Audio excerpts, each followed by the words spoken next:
By the end of last year, anyone who had been paying even passing attention to the news headlines was highly likely to conclude that everything was terrible, and that the only attitude that made sense was one of profound pessimism, tempered, perhaps by cynical humor, on the principle that if the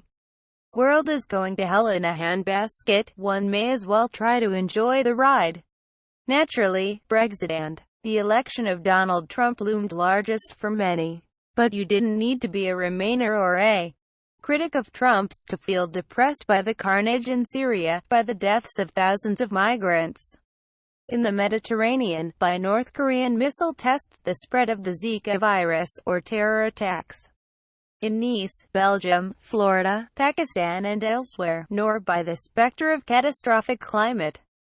change lurking behind everything else. And all that's before even considering the string of deaths of beloved celebrities that seemed like a calculated attempt, on 2016's part, to rub salt in the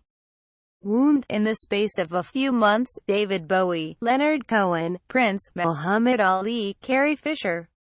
and George Michael, to name only a handful, were all gone, and few of the headlines so far in 2017. Grenfell Tower, the Manchester and London attacks, Brexit chaos, and 24/7's Trump provide any reason to take a sunnier view. Yet one group of increasingly prominent commentators has seemed uniquely immune to the gloom. In December, in an article headlined, "Never Forget That We Live in the Best of Times," the Times columnist Philip Collins provided an end-of-year summary of reasons to be cheerful. During 2016, he noted, the proportion of the world's population living in extreme poverty had fallen below 10% for the first time, global carbon emissions from fossil fuels had failed to rise for the third year running, the death penalty had been ruled illegal in more than half of all countries, and giant pandas had been removed from the endangered species list. In the New York Times, Nicholas Kristof declared that by many measures, 2016 was the best year in the history of humanity, with falling global inequality, child mortality roughly half what it had been as recently as 1990, and 300,000 more people gaining access to electricity each day. Throughout 2016 and into 2017, alongside Collins at the Times, the author and former Northern Rock chairman Matt Ridley, the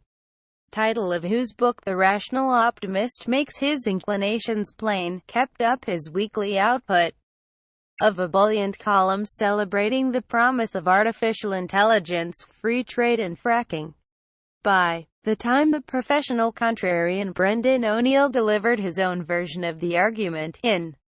The Spectator, nothing better sums up the aloofness of the chattering class than their blathering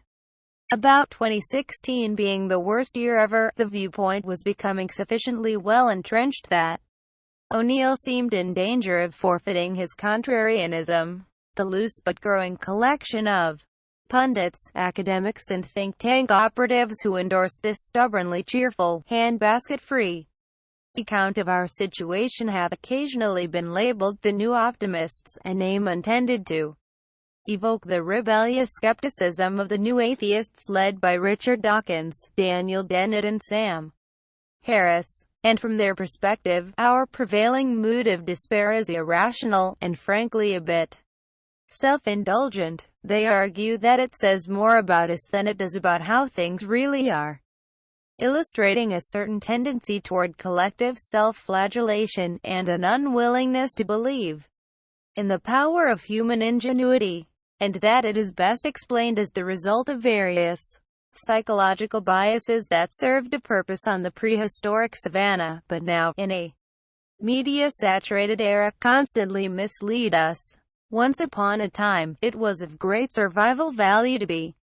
worried about everything that could go wrong, says Johan Norberg, a Swedish historian and self-declared New Optimist whose book Progress, 10 Reasons to Look Forward to the Future was published just before Trump won the presidency last year.